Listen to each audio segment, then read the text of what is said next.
ये बड़े मजे की बात है कि तुम जब किसी छोटे बच्चे को खिलाते हो, उसे प्रेम करते हो, तो तुम भी बच्चे बनकर ही पेश आते हो। ये अपने से ही होता है, एकदम स्वाभाविक।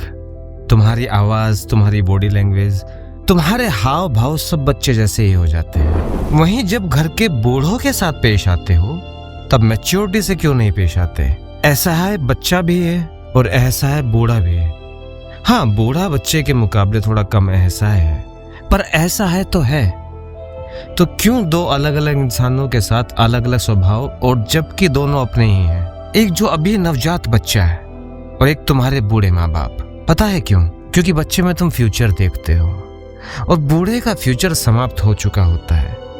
एक तरफ तुम्हारी आशा जुड़ गई और एक तरफ से तुम निराशा से भर गए। दोनों जगह तुम्हारा गहरा स्वार्थ झलकता है। बच्चे के साथ बच्चा बनकर पेश आते हो इस स्वार्थ के कारण कि ये मेरा भविष्य होगा। वहीं बूढ़े के साथ स्वार्थ रह जाता है कि जाते जाते जो इनका था वो हमारा हो जाएगा। और बात यही समाप्त नहीं होती।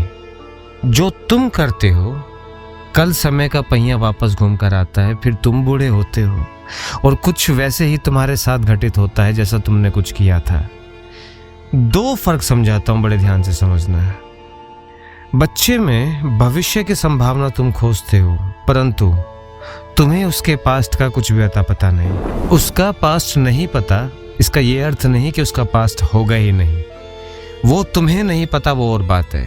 वहीं बूढ़े के भविष्य का अंत दिखाई पड़ता है क्योंकि उनके पास्ट को तुमने देखा है, और उसी पास्ट को देखने के कारण तुम उनके प्रति किसी संभावना से नहीं बढ़ते। अगर तुम्हें बच्चे के पास्ट को दिखा दिया जाए, तुम्हें ज्ञात हो जाए कि आज जो बच्चा है वो कहीं पहले बूढ़ा भी रहा होगा, और उसके पास्ट को देखकर तुम बच्चे में भी संभावना खो दोगे।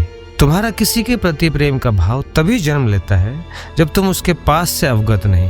पास्ट अगर मालूम पड़ जाए, चाहे वो पास्ट कितना ही सुंदर हो या कुरूप, तुम उसके प्रति प्रेम से नहीं बढ़ते बल्कि स्वार्थ से जुड़ते हो।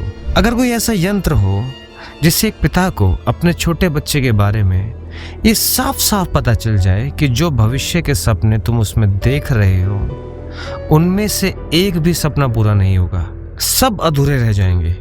ना ये तुम्हारे बुढ़ापे की लाठी होगी और ना ये तुम्हारी इच्छाएं पूरी करेगा, तो उसी पल जितना प्रेम उस बच्चे पर उमड़ रहा था, वो एक ही झटके में समाप्त हो जाएगा। अब तुम्हारी पूरी दृष्टि उस बच्चे के लिए बदल जाएगी। वहीं जब बच्चे की बुद्धि डेवलप होने लगती है, तो वो भी अपने माँ बाप में अपने भविष्य को पूरा करने के सपने बना लेता है। उसी कारण उसका अपने माँ बाप के प्रति प्रेम उमड़ता है।